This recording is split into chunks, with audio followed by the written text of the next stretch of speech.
Chain 11. Tunisian simple stitch.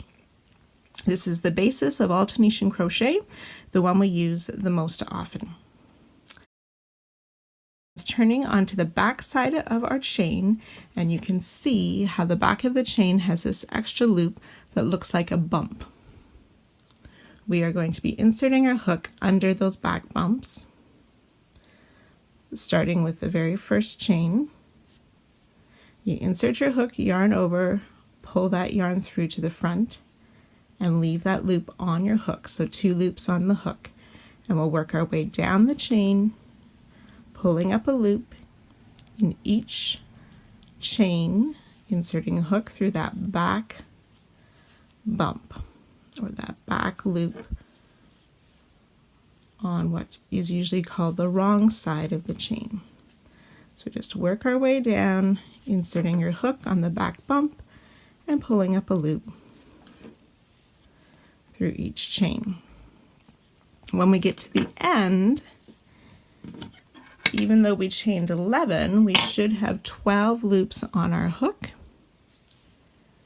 because we already had a loop on our hook before we began working down the chain.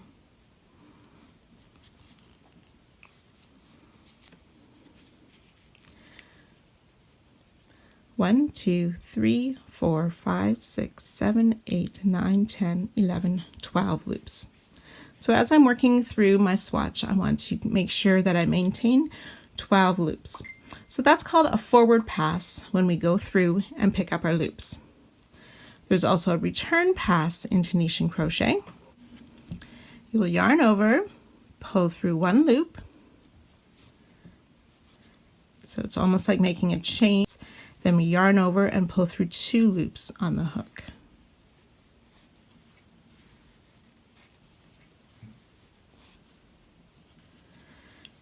Okay, and this is one spot you can adjust your tension a little bit. If you're finding your piece is narrower than the recommended guideline, you can pull through just a little bit extra on that return pass.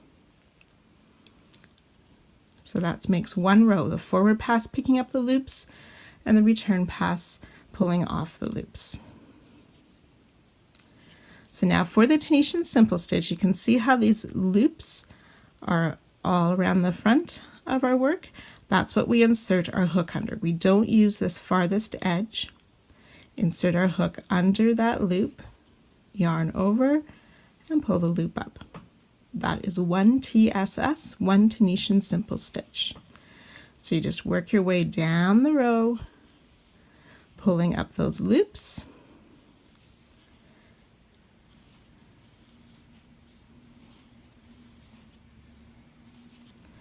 And again, this is another place you can control your tension a little bit so it doesn't get too loose. We don't want to pull it too far.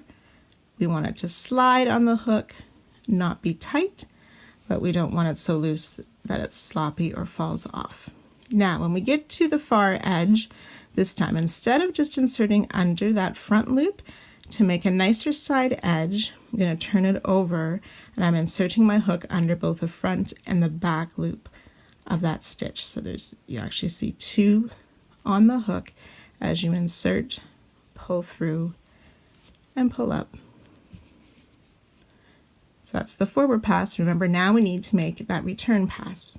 So you yarn over, pull through 1 loop or make a chain, yarn over, pull through 2, and repeat that all the way back to the beginning. So in Tunisian crochet, we're always working on the right side, or the right side of our work is always facing us. We do a forward pass and a return pass. And you'll see a little bit of holes after you've done your return pass. Those will fill in as we work our next row. But if you find that those holes aren't filling in very well and it's quite holey, you will want to go down a hook size and try again.